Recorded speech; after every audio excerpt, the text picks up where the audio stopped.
Naniniwala ang ilang Dabawenyo na pakitang tao lamang ang pagbubuhat ng bigas ni Pangulong Ferdinand Bongbong Marcos Jr. upang ipakitang wala siyang karamdaman. Sa panayam ng DXDC Armen Davao, sinabi ni Noni Delgado, 79 years old, na kahit tinatago mano ng Pangulo ang kanyang sakit, makikita pa rin ito sa kanyang muka. Ayon kay Delgado, natural lamang ang ganitong hakbang dahil sa mga batikos, ngunit hindi aniya maikakaila ang kalagayan ng kalusugan ng Pangulo. Ay, makita mo rin masayang maski paglakaw niya, maski pagsulti niya, maski paglihok-lihok niya lang, makwadan yung mga diligid sa nag-sit o diligid sa healthy pa.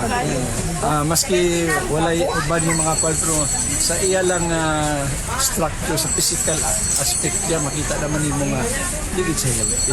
Samantala, iginit naman ni Christian Joshua Buntuyan, 24 years old, mula Barangay 76-A, na kung tunay na masigla ang Pangulo, dapat ay naipapakita ito sa mga panahong kailangan siya ng sambayanang Pilipino. Aniya, dapat nang bumaba sa pwesto ang Pangulo, hindi dahil sa kalusugan nito, kundi sa aniya hindi maayos na pamamahala sa bansa. Dili ko ka determine kung healthy ba siya or dili.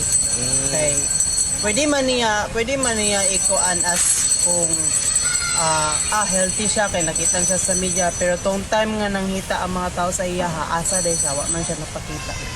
So meaning pwede ra ma-determine sa uban nga healthy siya or dili. Para naman kay Mike Grabador, sinabi niyang hindi niya matitiyak ang tunay na kalagayan ng Pangulo hanggat hindi niya nakikita ang medical records nito. Kasama mo sa DXDC Armen Davao, Radyoman Leo Batulayan. Tatag, RMN!